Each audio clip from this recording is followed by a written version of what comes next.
Hello student, this is Rajesh Devlani. आप Dua education academy Wipro लो online entry test session को देख रहे हैं। अगर आप पाकिस्तान में कहीं किसी भी सूबे में रहने वाले हैं, प्रोविंस में रहने वाले हैं, तो आप हमारे वीडियो लेक्चर्स जो हैं दुआ एजुकेशन अकेडमी विप्रो लेके आपको बहुत ज़्यादा मुफीद साबित हो सकते हैं, काम आ सकते हैं, आप उनमें से फ़ायदा ले सकते हैं। तो अगर आपको वीडियोज़ अच्छी लगे तो काइंडली लाइक और कमेंट कर दीजिएगा और अपने फ्रेंड्स के साथ शेयर कर दिएगा। तो good afternoon everyone, let's start. कल हमने वेपर प्रेशर पढ़ा था, ठीक है। तो आज हम बॉइलिंग पॉइंट पढ़ेंगे। तो कल वाला जो वेपर प्रेशर उसको थोड़ा सा रिपीट कर लेते हैं।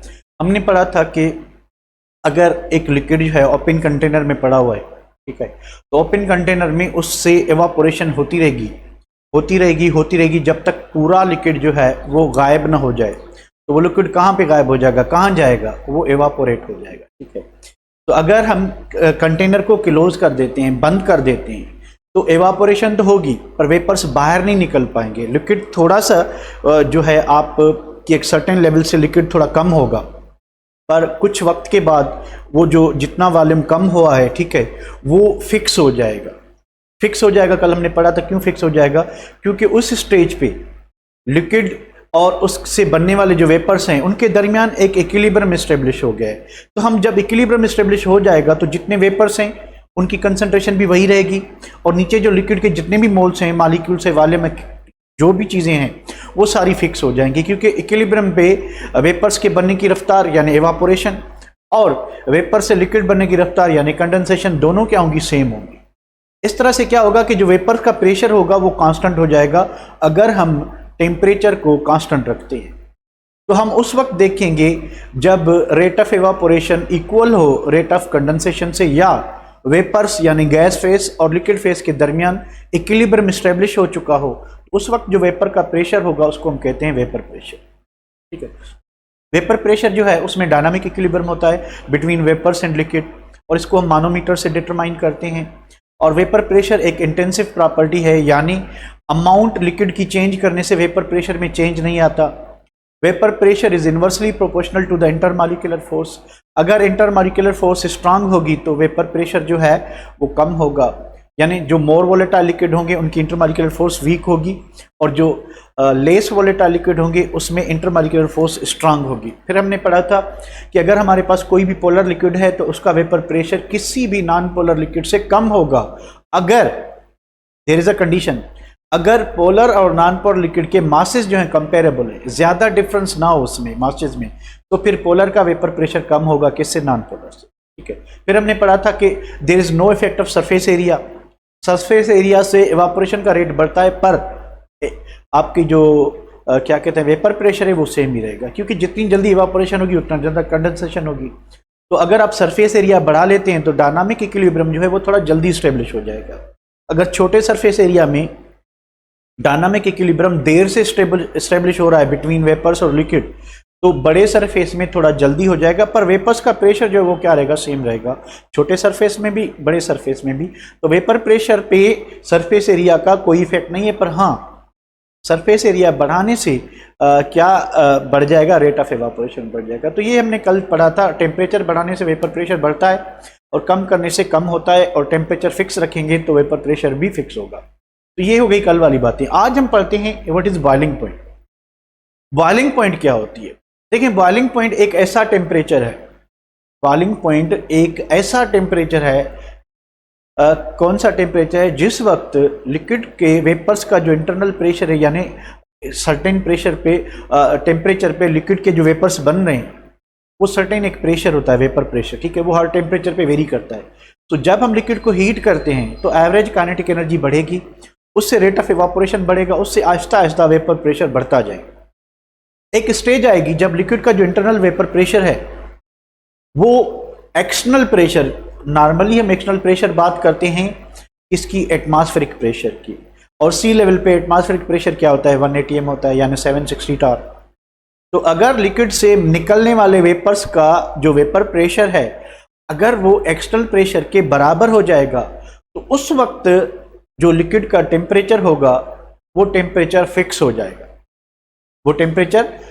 जाएगा, ठीक है।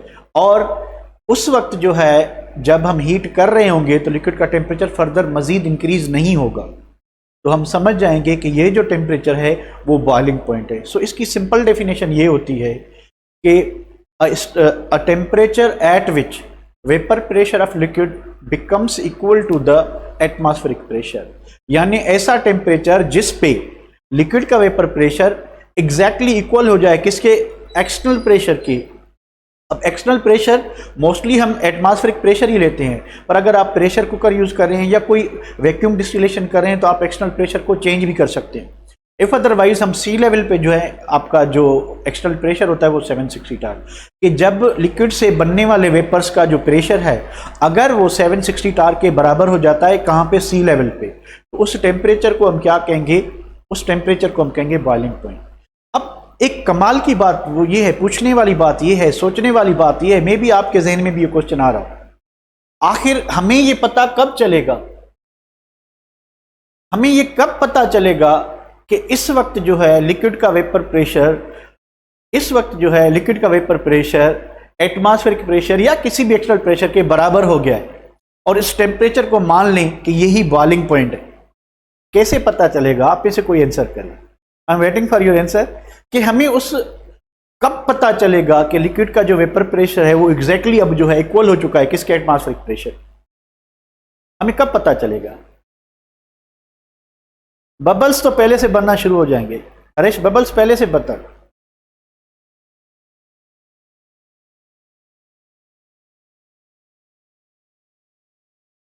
बबल्स जो है वो क्या कहते हैं, पहले से बनना शुरू हो जाएंगे।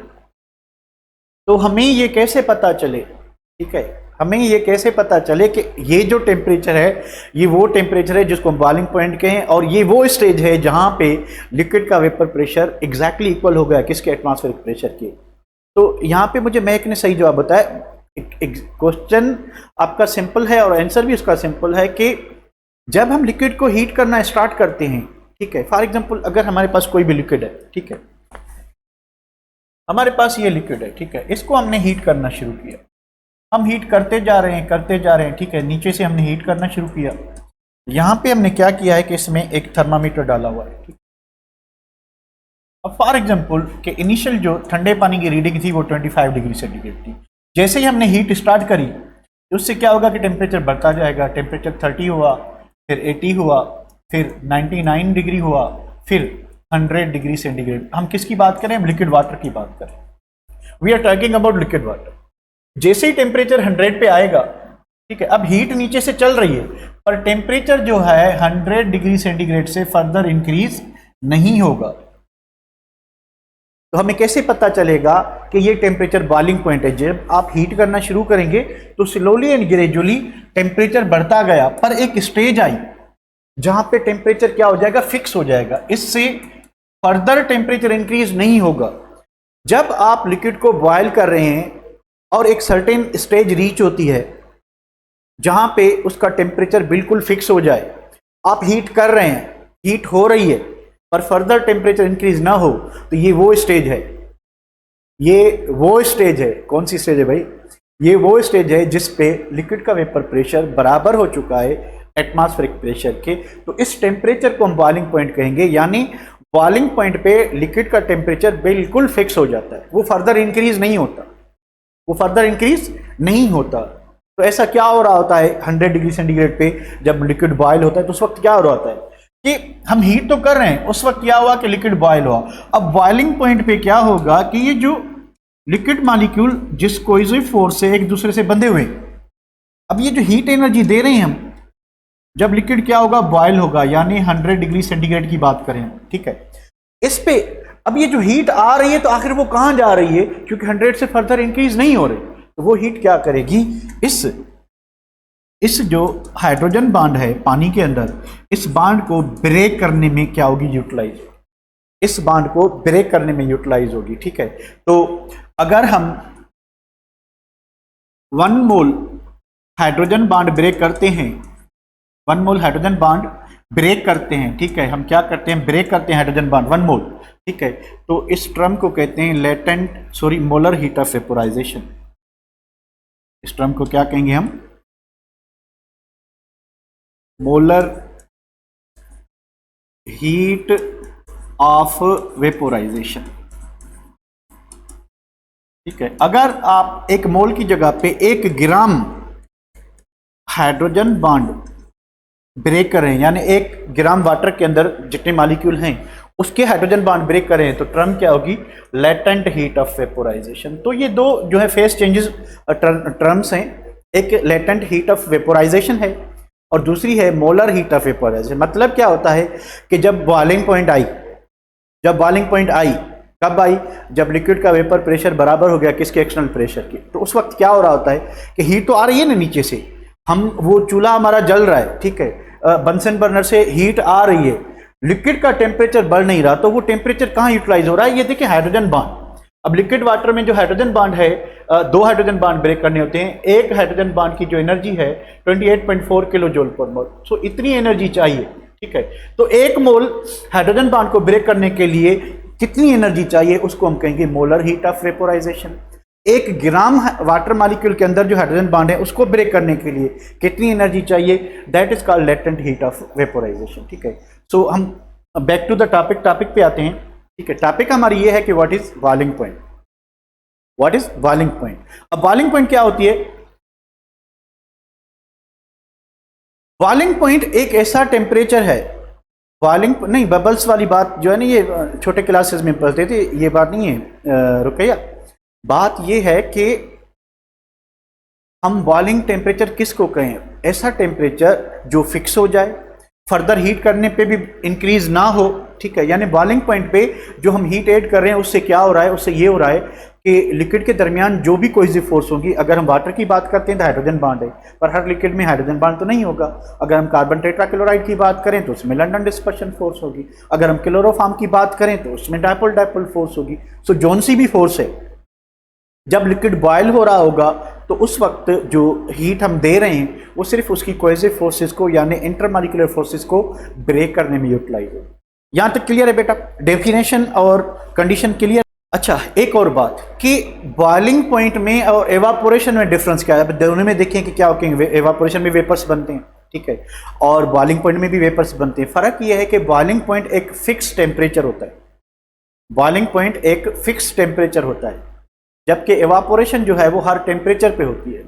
Even at 0 degree centigrade, 0 degree centigrade पे भी एवापोरेशन होगी, एब्सोल्यूट 0 पे भी एवापोरेशन होगी, यानी लिक्विड हो, सॉलिड हो या गैस हो, एवापोरेशन का कोई टेम्परेचर नहीं है। सिर्फ क्या होगा कि टेम्परेचर कम करने से कम होगा, ज्यादा करने से रेट ज्यादा हो जाएगा एवापोरेशन का।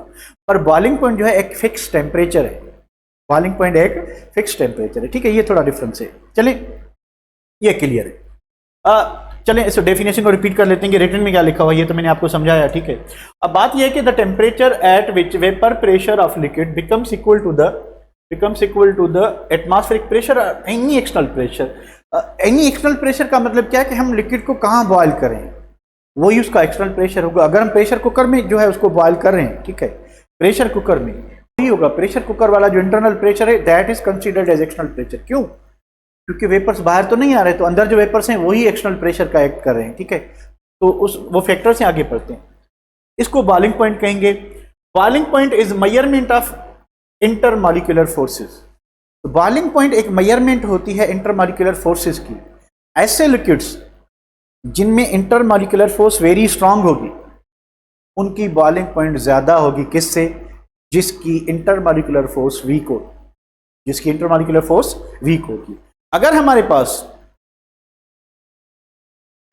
पास 3 लिक्विड है, एक पोलर है जिसमें हाइड्रोजन बॉन्ड है, एक पोलर है जिसमें डायपोल फोर्स है, एक नॉन पोलर है जिसमें लंडन डिस्पर्शन फोर्स है, मुझे सोच के बताएं तीनों में बॉइलिंग पॉइंट किसकी ज्यादा होगी? तीनों में बॉइलिंग पॉइंट किसकी ज्यादा होगी? Sugandh hydrogen bond, Tisha polar, Siddhant hydrogen bond, Ruqaiya hydrogen bond. बिल्कुल हाइड्रोजन बॉन्ड वाले की जो बॉइलिंग पॉइंट है वो ज्यादा होगी, क्योंकि हमने पढ़ा हुआ है। क्या पढ़ा हुआ है? हमने ये पढ़ा हुआ है कि जो इंटरमॉलिक्यूलर फोर्सेस की जो सीक्वेंस है वो क्या है? आयन डायपोल फोर्स, उसके बाद hydrogen bond, it is stronger than hydrogen bond, hydrogen bond is stronger than dipole force, dipole force is stronger than dipole induced dipole force, and it is stronger than London dispersion force. अब ये जो force होती है ये non polar molecule के दरमियान, ये और ये भी आपकी जो है नॉन पोलर मॉलिक्यूल के दरमियान होती है, ठीक है। बाकी ये जो दो हैं ये पोलर, ये जो है आयन और polar molecule, ion and polar molecule, ठीक है। तो सबसे ज्यादा स्ट्रांग जो है आयन डायपोल फोर्स है जो कि और दूसरे नंबर पे हाइड्रोजन बॉन्ड है, तीसरे नंबर पे डायपोल डायपोल फोर्स, फिर डायपोल इंड्यूस्ड डायपोल फोर्स और कमजोर में कमजोर लंडन डिस्पर्शन, ठीक है। ये ऑलरेडी हमने पढ़ा हुआ। अच्छा, अब हमारे पास एक चीज देखें कि हमारे पास पोलर लिक्विड है जिसमें हाइड्रोजन बॉन्ड है, पोलर लिक्विड है जिसमें डायपोल डायपोल फोर्स है, नॉन पोलर लिक्विड है जिसमें लंडन डिस्पर्शन फोर्स। तो आप ऑलरेडी बता चुके हो कि हाइड्रोजन बॉन्ड वाली की बॉइलिंग पॉइंट ज्यादा होगी। देखें वाटर की बॉइलिंग पॉइंट है 100 degree centigrade due to presence of hydrogen bond, तो इसकी इंटरमॉलिक्यूलर फोर्स स्ट्रांग है, ठीक है। हमारे पास है एसीटोन की है 56 डिग्री सेंटीग्रेड, इसमें देखें डायपोल डायपोल फोर्स, ये लिखा हुआ है ऊपर पोलर, और ये नॉन पोलर लिक्विड मैंने लिया है पेंटेन। अब पेंटेन की जो बॉइलिंग पॉइंट है दैट इज 36.1 डिग्री सेंटीग्रेड। तो सबसे कम किसकी है? नॉन पोलर की। तो यही बात है कि boiling point and melting point, both boiling point and melting point, they are measure of intermolecular forces, that how strong are cohesive forces, how strong are intermolecular forces. जितनी ये फोर्सेज स्ट्रांग होंगी उतना मेल्टिंग पॉइंट और boiling point क्या होंगी? ज्यादा। Melting point और boiling point क्या होंगी? ज्यादा होंगी। यहां तक क्लियर है बेटा? एट बॉइलिंग पॉइंट दूसरी बात जो हम ऑलरेडी पढ़ चुके हैं कि बॉइलिंग पॉइंट पे टेम्परेचर जो है वो फिक्स हो जाता है। टेम्परेचर क्या हो जाता है? Fix. At boiling point temperature of liquid remain constant until all liquid is converted into its vapours. जब बॉइलिंग टेम्परेचर आता है, जब बॉइलिंग टेम्परेचर आता है, ठीक है, मुझे एक बात याद आ रही बता नहीं रहा, ठीक है। जब बॉइलिंग टेम्परेचर आता है, ठीक है, तो उस वक्त क्या हो जाता है? तो उस वक्त लिक्विड का जो टेम्परेचर है वो फिक्स हो जाएगा। फर्दर हीट देने से टेम्परेचर इंक्रीज नहीं होगा। तो वो हीट कहाँ जाएगी? मैंने सवेरे आपको बताया कि वो हीट जो है सिर्फ कोहेसिव फोर्सेस जो है उसको ब्रेक करने में यूटिलाइज होगी। अगर वाटर है तो कौन सा? हाइड्रोजन बॉन्ड ब्रेक होगा। The amount of heat at boiling point is utilize to convert liquid into its vapours. कि जो हीट हम यूटिलाइज कर रहे हैं, कंज्यूम कर रहे हैं, कहाँ पर? बॉइलिंग पॉइंट पर। वो क्या करेगी? वो जो है, जो वाटर या कोई भी लिक्विड है उसके दरमियान जो कोहेसिव फोर्स है, जो इंटरमॉलिक्यूलर फोर्स है, उसको ब्रेक करने में यूटिलाइज होगी। ठीक है बेटा? अच्छा, the purity of liquid is determined from its boiling point. A pure sample of liquid has always same boiling point at constant pressure. कि अब कोई लिक्विड है हमारे पास, whether that liquid is pure और impure, it can be predicted from its boiling point. अगर उसकी boiling point वही आती है whatever is reported in the literature, कि अगर हम पानी को बॉयल करते हैं और उसकी बॉइलिंग पॉइंट 101 आती है, 101 आती है, 100 एग्जैक्टली नहीं आती, इसका मतलब ये है कि हमारे पास वाटर जो है वो प्योर नहीं है, हमारे पास इम्प्योर वाटर है ज़रूर उसमें। अब पानी की बॉइलिंग पॉइंट 100 से 101 हो गई है, यानी बढ़ गई है। बढ़ गई है इसका मतलब ये है कि ज़रूर उसकी जो इंटर मॉलिक्यूलर फोर्स है उसमें कुछ हमने ऐसी चीज़ डाली है जिसने उसकी अट्रैक्टिव फोर्स को फर्दर इंक्रीज किया, इस वजह से बॉइलिंग पॉइंट इंक्रीज होगी। और ये कब हो सकता है? आंसर दें कि पानी की बॉइलिंग पॉइंट 100 से 101 कब हो सकती है? कौन मुझे बताएगा? कमेंट करें, मैं देखता हूँ आपके कमेंट करें। इम्प्योरिटी कौन सी इम्प्योरिटी? मट्टी डाल दें या पेट्रोल डाल दें? पेट्रोल डालने से, पानी में पेट्रोल डाल दें तो क्या उसकी बॉइलिंग पॉइंट कम होगी या ज़्यादा होगी या सेम रहेगी? पानी में पेट्रोल मिक्स करने से उसकी बॉइलिंग पॉइंट कम होगी, ज़्यादा होगी या सेम रहेगी? पेट्रोल की बात करें, ये तो हमने कल किया था ना, इसी वजह से आप बता रहे हैं। मुझे पेट्रोल के बारे में बताएं। सेम रहेगी। पानी की बॉइलिंग पॉइंट सेम। पेट्रोल तो ऑलरेडी वोलेटाइल, वो पहले से उड़ जाएगा, ठीक है। जब 100 डिग्री सेंटीग्रेड टेम्परेचर आएगा तब तक पेट्रोल बचेगा ही नहीं, वो तो ऑलरेडी उड़ चुका होगा, ठीक है। तो पेट्रोल डालने से पानी की बॉइलिंग पॉइंट पे कोई असर नहीं होगा। हाँ, अगर आप आयनिक कंपाउंड डालते हैं तो उसकी आपने कितनी कंसंट्रेशन डाली है, फिर हमने कॉलिगेटिव प्रॉपर्टी पढ़ी थी, अगर आपको याद हो। तो अगर 1 मोलर सॉल्यूशन है आयनिक कंपाउंड की, वही आयनिक कंपाउंड है। 2 मोलर हो, 3 मोलर हो, 4 मोलर हो, तो बॉइलिंग पॉइंट सबसे कम किसकी होगी? बॉइलिंग पॉइंट सबसे कम किसकी होगी? कौन बताएगा? 1 मोलर की कम होगी निम्रता, 4 मोलर की नहीं, 4 मोलर की सबसे ज्यादा होगी। तो ये छोटी छोटी बातें आपको आनी चाहिए। Presence of non volatile impurity, यानी presence of non volatile impurity, इसका मतलब ये हुआ कि the presence of an ionic compound in water increases the boiling point को इंक्रीज करेंगे, ठीक है। तो ये पहला इफेक्ट हुआ कि what is the effect of impurity and what is the effect of intermolecular forces.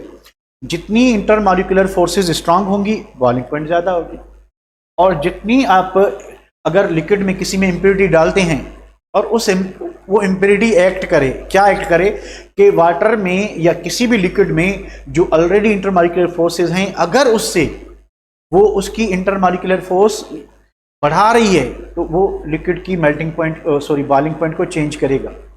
पर अगर उससे जो है क्या कहते हैं कि उस सॉल्यूट जो आप डिजॉल्व कर रहे हैं सॉल्वेंट में, उनके दरमियान कोई इंटरेक्शन नहीं है, तो फिर बॉइलिंग पॉइंट चेंज नहीं होगी उसमें।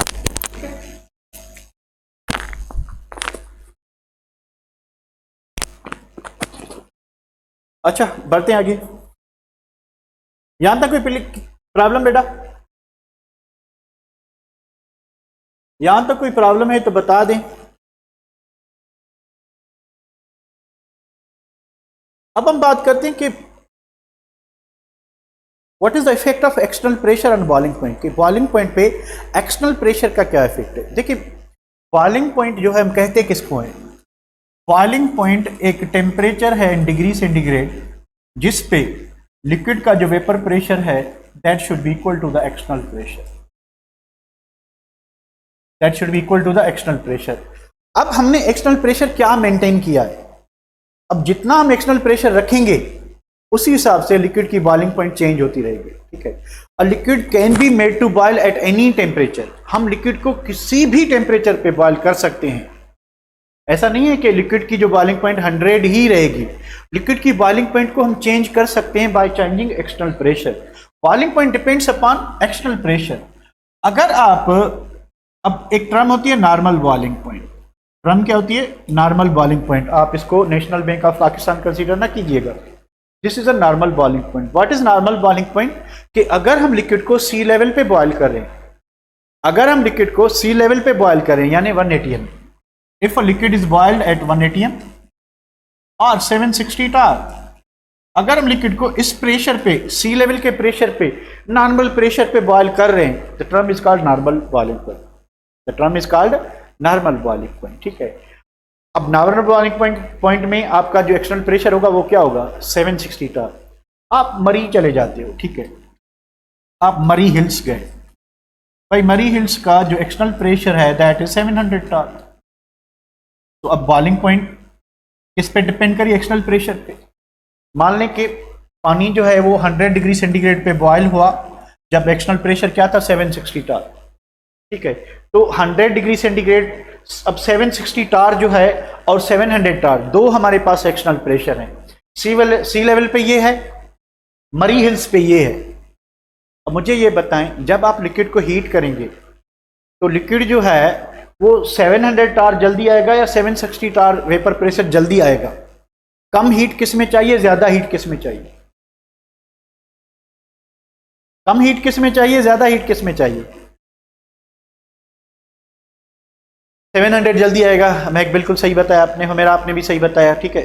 नहीं हमेरा गलत बताया आपने, 700 tar थोड़ा प्रेशर है ना वो जल्दी अचीव होगा। जब लिक्विड को आप हीट करते हैं तो आहिस्ता आहिस्ता उसका वेपर प्रेशर बढ़ता है, तो 760 पहले आएगा या 700 पहले आएगा? बिल्कुल 700 पहले आएगा, ठीक है। अब 700 कितने टेम्परेचर पे आ जाएगा 98, ठीक है। यानी 98 डिग्री सेंटीग्रेड पे मरी हिल्स पे लिक्विड का जो वेपर प्रेशर है वो एक्सटर्नल प्रेशर के बराबर हो जाएगा। तो लिक्विड की बॉइलिंग पॉइंट क्या हुई 98 डिग्री सेंटीग्रेड एट मरी हिल्स। तो मरी हिल्स पे जो लिक्विड की बॉइलिंग पॉइंट होगी वो 98 डिग्री सेंटीग्रेड, क्यों कि एक्सटर्नल प्रेशर कम है। Boiling point depends upon external pressure. अगर आप एक्सटर्नल प्रेशर को बढ़ाते हो तो बॉइलिंग पॉइंट बढ़ जाएगी, अगर आप एक्सटर्नल प्रेशर को कम करते हो तो बॉइलिंग पॉइंट भी कम हो जाएगी। अब देखिए सिंपल सा सेंस है कि जितना एक्सटर्नल प्रेशर ज्यादा होगा तो उतना वेपर प्रेशर बढ़ाने के लिए हमें एक्स्ट्रा टेम्परेचर चाहिए, तो बॉइलिंग पॉइंट बढ़ जाएगी सिंपली।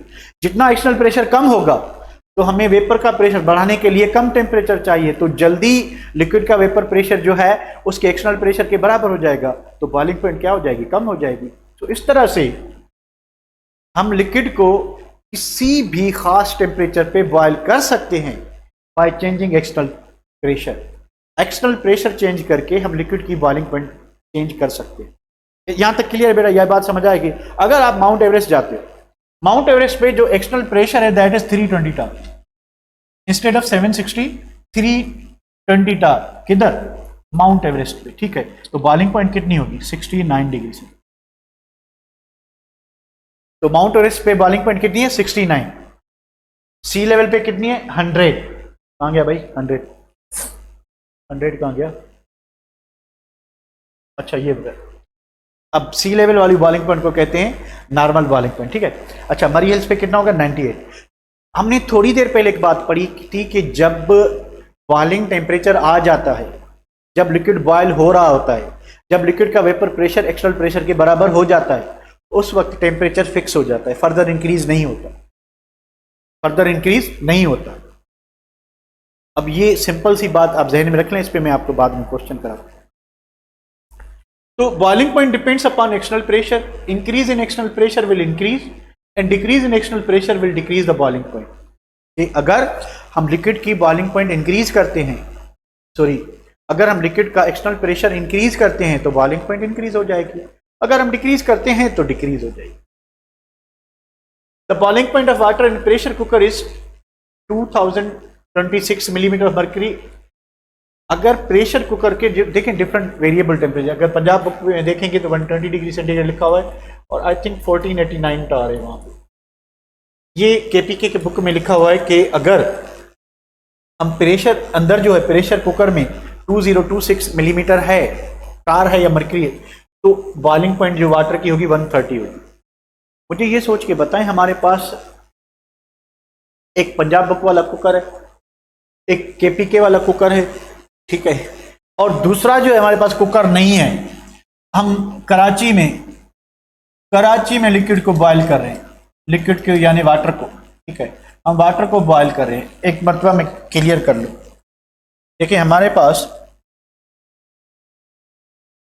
पास कुकिंग हो रही है। कुकिंग कहाँ हो रही है भाई? केपीके वाले कुकर में। हमारे पास पंजाब वाले कुकर में कुकिंग हो रही है, ठीक है। उसके बाद सी लेवल यानी कराची में कुकिंग हो रही है, ठीक है। उसके बाद जो है मरी में कुकिंग हो रही है, मरी हिल्स पे कुकिंग हो रही है। उसके बाद जो है माउंट एवरेस्ट पे कुकिंग हो रही है, ठीक है। जरा सोच के बताएं सबका टेम्परेचर क्या है? Boiling temperature 130 degree centigrade, 120 degree centigrade, 100 degree centigrade, उसके बाद 98 डिग्री सेंटीग्रेड, उसके बाद 69 डिग्री सेंटीग्रेड। सोच के बताएं इन सब में केपीके वाला पहले फूड खाएगा, एंजॉय करेगा, सेम ही चीज कुक हो रही है 5 डिफरेंट प्लेसेस पे, 1 2 3 4 5। सबसे पहले कुकिंग कौन एंजॉय करेगा? किसके मुंह में जायका जो है जल्दी आएगा?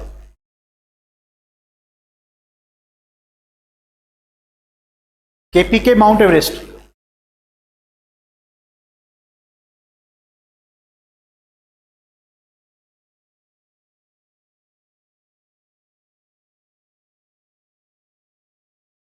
तो फिर आप उधर मरी चले जाओ, उसके बाद उधर वाटर को बॉईल करके देखो, थर्मामीटर ले जाना, आपको पता चल जाएगा कि वहाँ पे अगर अपने घर पे करते हो तो 100 पे बॉइलिंग पॉइंट आएगी, अगर वहाँ पे करते हो तो 98 बॉइलिंग आएगी। तो आप समझ जाएं कि बॉइलिंग पॉइंट इस वजह से कम हुई है क्योंकि एक्सटर्नल प्रेशर वहाँ पे हिल्स पे।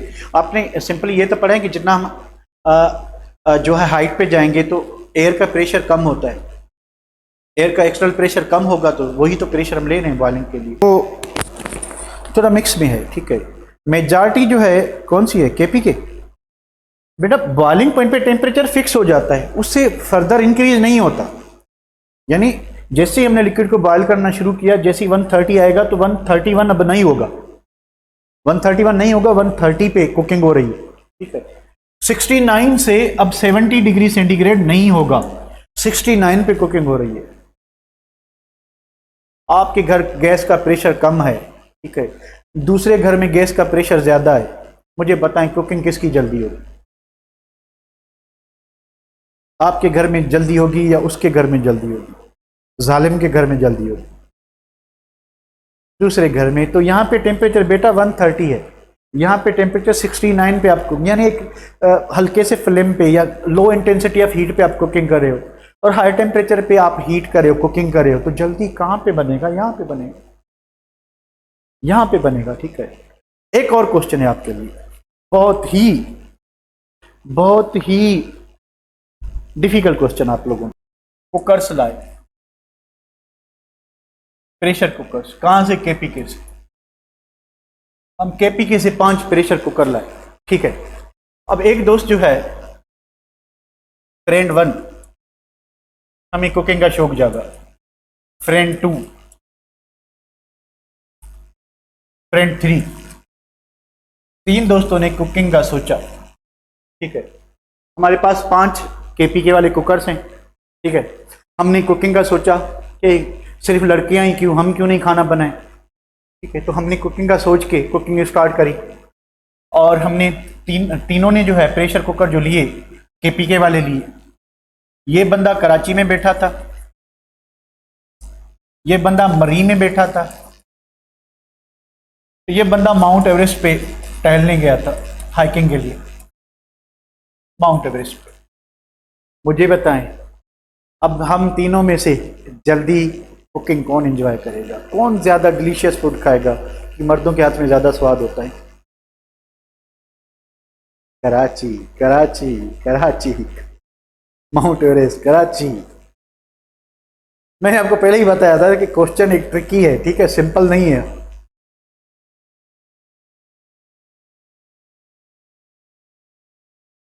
अच्छा, बस 2 क्वेश्चन के आंसर दें, आप खुद ही बताएंगे। Boiling point depends upon what? External pressure. ये बात सही है, ये बात सही है, ये बॉइलिंग पॉइंट एक्सटर्नल प्रेशर पे डिपेंड करती है। सही है, ठीक है। तो प्रेशर कुकर में एक्सटर्नल प्रेशर कौन सा होता है? एटमॉस्फेरिक प्रेशर या उसके अंदर जो वेपर डेवलप होंगे उसका प्रेशर? जी, प्रेशर कुकर में एक्सटर्नल प्रेशर कौन सा होता है?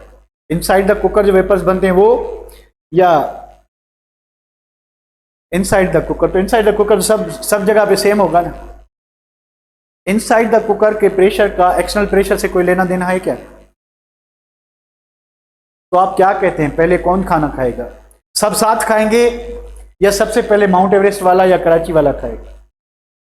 देखिए, प्रेशर कुकर जो ये मरी वाला था, ये अंदर कितना 2026 स्टार जो है वो सस्टेन कर सकता है। उसके बाद उस पर वेट लगा होता है।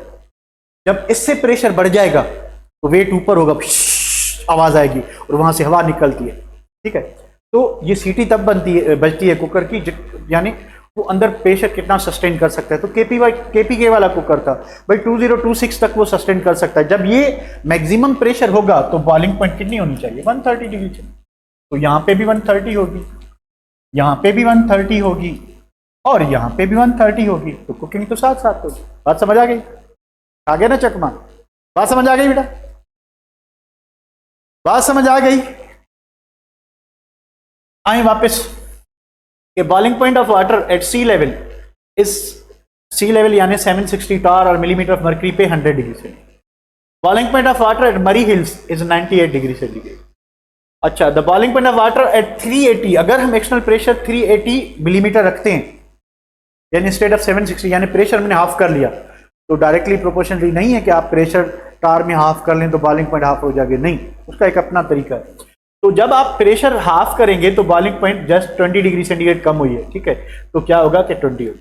ठीक है, बॉइलिंग पॉइंट 80 डिग्री होगी at 320। Boiling point of water at Mount Everest, जहां पे प्रेशर 320 है, तो वहां पे बॉइलिंग पॉइंट कितनी होगी? 69 डिग्री सेंटीग्रेड होगी। ठीक है, तो बॉइलिंग पॉइंट जो है 25 डिग्री सेंटीग्रेड पे भी हम लिक्विड वाटर को बॉयल कर सकते हैं। जब एक्सटर्नल प्रेशर हम कितना रखेंगे? 23.7 मिलीमीटर रखेंगे। तो हम लिक्विड को किसी भी टेम्परेचर पे बॉयल कर सकते हैं by keeping external pressure change करें या कांस्टेंट रखें, कितना रखते हैं उस हिसाब से हम बॉयल कर सकते हैं। ठीक है, तो एक और टर्म है, क्लियर? यहां तक क्लियर? तो कुछ ऐसे ऑर्गेनिक कंपाउंड्स हैं जिनकी बॉइलिंग पॉइंट वेरी हाई होती है, जिनकी बॉइलिंग पॉइंट वेरी हाई होती है, यानी 200-300 के करीब या उससे भी ज़्यादा होती है। तो ये कुछ ऐसे लिक्विड्स हैं, इनमें से कुछ ऐसे लिक्विड्स हैं जो अपनी बॉइलिंग पॉइंट आने से पहले, अपना बॉइलिंग टेम्परेचर आने से पहले, यानी बॉयल होने से पहले डिकम्पोज हो जाते हैं, थर्मल डिकम्पोजिशन हो जाती है, किसी और चीज़ में कन्वर्ट हो जाती है। ऐसा ही एक कंपाउंड है ग्लाइसरीन, ऐसा ही एक कंपाउंड है ग्लाइसरीन। ठीक है, ग्लाइसरीन जो है एक ट्रायोल है, अल्कोहल है, CH2 CH CH2 OH OH OH, इसको ग्लाइसरोल भी कहते हैं, ग्लाइसरीन भी कहते हैं। अब ये जो कंपाउंड है इसकी जो नॉर्मल बॉइलिंग पॉइंट है 290 degree centigrade. Normal boiling point का मतलब क्या हुआ कि जब हम इसको 760 मिलीमीटर ऑफ मर्करी पे बॉयल करेंगे, यानी सी लेवल पे बॉयल करेंगे, तो इसकी बॉइलिंग पॉइंट 290 डिग्री सेंटीग्रेड। अब ये एक बहुत ही अहमियत रखने वाला कंपाउंड है, गौर करें क्यों। तो अब ये हमें जरूर चाहिए, पर ये इम्प्योर है, ठीक है, डिस्टिल नहीं हो रही, बिफोर बॉइलिंग पॉइंट टूट रही है, डिकम्पोज होकर दूसरा कंपाउंड बन रहा है, हमारे काम की नहीं रहती। तो इन कंपाउंड्स को क्या करेंगे, इकरा क्या करेंगे इन कंपाउंड को? तो इन कंपाउंड को हम क्या करते हैं कि वैक्यूम डिस्टिलेशन करते हैं। यानी हमने अभी पढ़ा कि बॉइलिंग पॉइंट एक्सटर्नल प्रेशर पे डिपेंड करती है, बॉइलिंग पॉइंट एक्सटर्नल प्रेशर पे डिपेंड करती है। अगर हम एक्सटर्नल प्रेशर बढ़ाएंगे, अगर हम एक्सटर्नल प्रेशर बढ़ाएंगे तो बॉइलिंग पॉइंट क्या हो जाएगी, बढ़ जाएगी। अगर हम कम करेंगे तो कम हो जाएगी। तो ये भाई जो है 290 पे डिकम्पोज हो रहा है ना, इससे पहले डिकम्पोज हो रहा है, तो क्यों ना हम इसका एक्सटर्नल प्रेशर कम करके इसकी बॉइलिंग पॉइंट को कम कर लें। तो हम क्या करेंगे कि इसका जो एक्सटर्नल प्रेशर है वो 50 टार कर लेते हैं भाई, इंस्टेड ऑफ 760 हमने कितना कर लिया, 50 टार। अब 50 टार पे इसकी जो बॉइलिंग पॉइंट होगी वो 210 डिग्री सेंटीग्रेड। अब इंस्टेड ऑफ 290 हमने इसकी बॉइलिंग पॉइंट कम कर दी, कितनी, 210। अब ये डिकम्पोज नहीं होगा, ठीक है। तो ये जो प्रोसेस है जिसमें हम किसी भी लिक्विड की बॉइलिंग पॉइंट कम कर रहे हैं बाय डिक्रीजिंग एक्सटर्नल प्रेशर, इस टेक्निक को हम वैक्यूम डिस्टिलेशन कहते हैं। ये टेक्निक कहां पे अप्लाई होती है, ऐसे कंपाउंड्स करेंगे 50 टार पे इसको बॉयल करेंगे तो ये 210 पे बॉयल होगा, और उससे क्या होगा कि ये डिकम्पोज नहीं होगा, और उससे क्या होगा, जब ये डिकम्पोज नहीं, the distillation at reduce pressure is called vacuum distillation. Simply ये बात है कि हम जो है लिक्विड की बॉइलिंग पॉइंट कम करते हैं एक्सटर्नल प्रेशर कम करके, इसको हम वैक्यूम डिस्टिलेशन कहते हैं। कहाँ पे अप्लाई करते हैं, ऐसे लिक्विड जो अपनी बॉइलिंग पॉइंट पर या उससे पहले डिकम्पोज हो जाए, यानी अभी बॉइलिंग पॉइंट आया ही नहीं है और वो इम्प्योर है, उसको हम सेपरेट करना चाहते हैं। उसके लिए डिस्टिलेशन एक प्रोसेस होता है। डिस्टिलेशन एक ऐसा प्रोसेस है जिसमें मिक्सचर के कंपोनेंट्स को सेपरेट किया जाता है, उसके लिए उसको बॉयल किया जाता है। बॉइलिंग पॉइंट के डिफरेंस पे हम क्या करेंगे, कंपोनेंट्स को सेपरेट करते हैं।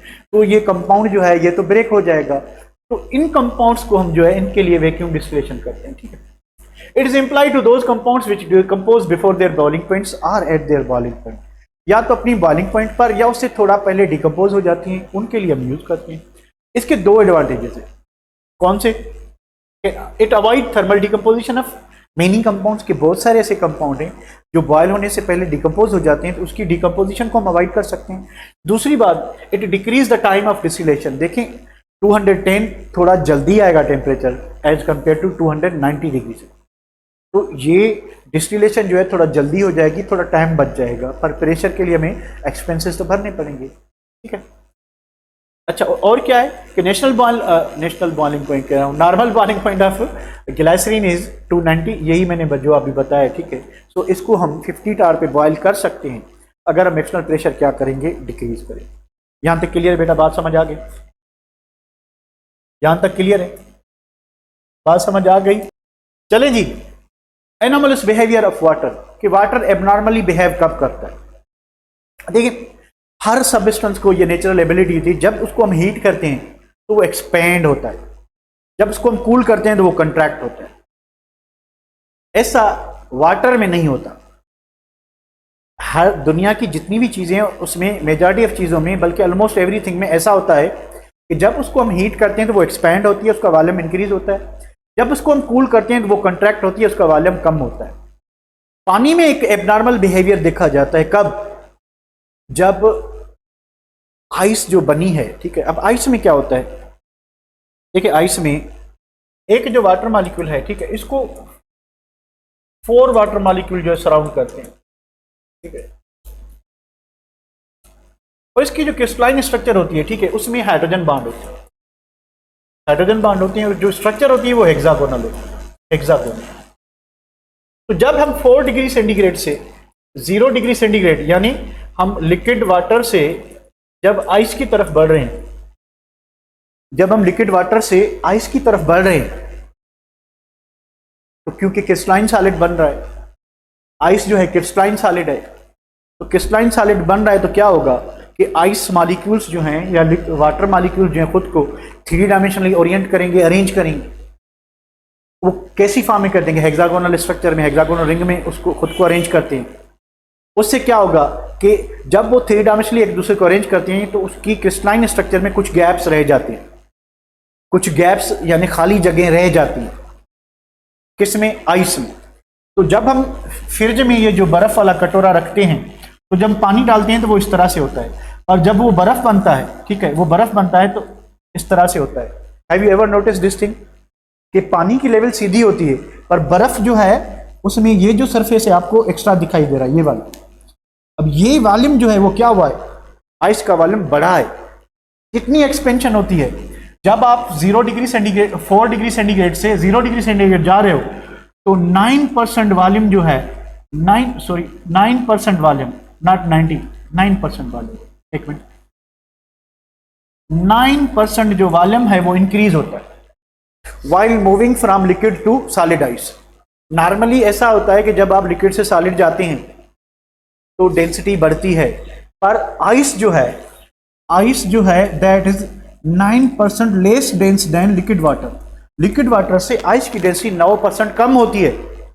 इस वजह से बर्फ जो है पानी में फ्लोट करती है, यानी उसकी डेंसिटी कम है। इसको कहते हैं एनॉमलस बिहेवियर या एबनॉर्मल बिहेवियर। अब इस एबनॉर्मल बिहेवियर का फायदा क्या है? अच्छा, पहली बात दोबारा एक मरतबा मैं रिपीट करूं कि जब आप 4 डिग्री सेंटीग्रेड से 0 डिग्री सेंटीग्रेड पे आएंगे, तो इस टेम्परेचर के दरमियान वाटर मॉलिक्यूल्स ने एक दूसरे को क्रिस्टलाइन स्ट्रक्चर में अरेंज करना होता है 3 डायमेंशनली।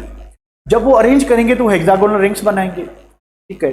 उस हेक्सागोनल रिंग्स में एक वाटर मॉलिक्यूल को 4 मॉलिक्यूल सराउंड करेंगे, और उसकी क्रिस्टलाइन स्ट्रक्चर में कुछ गैप्स छूट जाएंगे क्योंकि उन्होंने एक फिक्स डिस्टेंस पे खुद को अरेंज करना है, ठीक है। अब ये जो गैप्स है ये फाइन होल्स जो हैं बन जाएंगे आइस की स्ट्रक्चर में।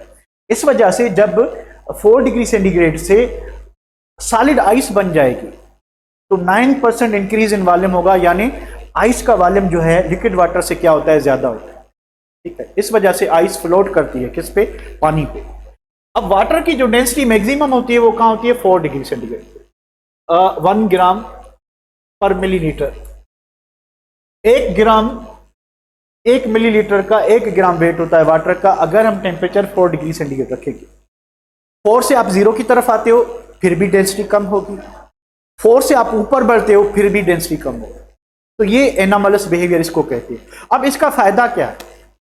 अब नेचर में ऐसा इसी को जो है क्यों रिवार्ड दिया गया कि यही एबनॉर्मल बिहेवियर शो करे। अब देखें कुछ एनिमल्स हैं जो मेरीन एनिमल्स हैं, ठीक है। ये एक फ्रेश वाटर लेक है, ठीक है, नीचे पानी है, ठीक है। यहाँ पे आपकी फिशेज वगैरह रह रही हैं, कुछ प्लांट्स हैं, कुछ जेली फिश, हाइड्रा, जितने भी मेरीन एनिमल्स हैं ये अंदर है, ठीक है। अब टेम्परेचर जो है 4 डिग्री सेंटीग्रेड हुआ, 4 से टेम्परेचर विंटर में फर्दर कम होना शुरू हुआ। टेम्परेचर 4 से 0 डिग्री सेंटीग्रेड कम होना शुरू हुआ, आइस ऊपर बनना शुरू हो जाएगी, आइस ऊपर बनना शुरू हो जाएगी। और हमें पता है कि आइस की जो डेंसिटी है वो पानी से कम है, आइस की डेंसिटी पानी से कम है। पानी से कम होने की वजह से क्या होगा कि आइस जो है एक हैवी ब्लैंकेट बना लेगी ऊपर। और आइस क्योंकि एक मॉलिक्यूलर क्रिस्टल है, आइस क्योंकि मॉलिक्यूलर क्रिस्टल है, ये इंसुलेटर का काम करेगा। किसका काम करेगा? इंसुलेटर का। यानी अब 0 से अगर -5 हो गया, -10 डिग्री सेंटीग्रेड हो गया, -20 डिग्री सेंटीग्रेड टेम्परेचर हो गया, तो ये जो ब्लैंकेट है ये इंसुलेटर का काम कर रहा है। यानी ऊपर जितनी भी ठंड बढ़ती जाएगी उसका अंदर इंटीरियर जो अंदर जो पानी जो फ्रोजन नहीं है, अनफ्रोजन वाटर है, उसके ऊपर आ गया ब्लैंकेट किसका, आइस का। तो नीचे जो फ्रेश वाटर जो लेक में जितने भी मेरीन एनिमल्स हैं, प्लांट्स हैं, वो कई मंथ्स तक सर्वाइव कर सकते हैं इस प्रॉपर्टी की वजह से। दिस इज कॉल्ड एबनॉर्मल और एनोमलस बिहेवियर ऑफ वाटर। तो नेचर में इसी को इस वजह से प्रॉपर्टी दी गई है ताकि ये जो छोटे छोटे जो जानदार चीज़ें हैं, प्लांट्स हैं, एनिमल्स हैं, मेरीन एनिमल्स जिसको कहते हैं, वो ठंडे इलाकों में इवन ऊपर बर्फबारी पड़ रही हो, बर्फ जम गई हो, -40 तक भी टेम्परेचर चला गया है, तो ये जो लेयर है बर्फ का उनको प्रोटेक्ट करता है और लिक्विड को लिक्विड ही रखता है अंदर में। तो 2, 4, 5 महीनों तक ये उनको प्रोटेक्ट कर सकता है फर्दर में। अगर कंटिन्यूसली ठंड रहेगी तो पूरा समंदर, पूरी लेक जो है वो बर्फ हो जाएगी। पर अगर ऊपर टेम्परेचर कुछ वक्त के लिए, 2 महीने के लिए, 3 महीने के लिए कम होता है, तो ये सस्टेन कर लेता है, तो इसका फायदा होता है। So what is anomalous behaviour, मैं आपको बता रहा था कि ये सारा कुछ जो मैंने आपको बताया वही लिखा है, मैं आपको जो है ना क्या कहते हैं PDF में सेंड कर देता हूँ क्योंकि सर आ चुके हैं, ठीक है। सो एबनॉर्मल बिहेवियर का मतलब ये है कि वाटर दूसरे लिक्विड की कंपैरिजन में या दूसरे किसी भी सब्सटेंस के कंपैरिजन में टेम्परेचर के अगेंस्ट रिवर्स से एक्ट करता है। उसकी डेंसिटी 4 डिग्री सेंटीग्रेड पे मैक्सिमम होती है। 4 से हम 0 पे आएंगे तो उस क्या होगा कि उसकी डेंसिटी कम होगी। जब आइस मेल्ट होती है, तो मैंने आपको बताया था कि आइस जब क्रिस्टलाइन फॉर्म में खुद को अरेंज करेगी तो कुछ गैप्स छूट जाते हैं। जब आइस मेल्ट होगी तो वो जो गैप्स होंगे उसमें कुछ वाटर मॉलिक्यूल जगह घेरेंगे, तो वॉल्यूम क्या होगा, कम होगा। इस वजह से लिक्विड की जो डेंसिटी होती है वो मैक्सिमम 4 डिग्री पे होती है।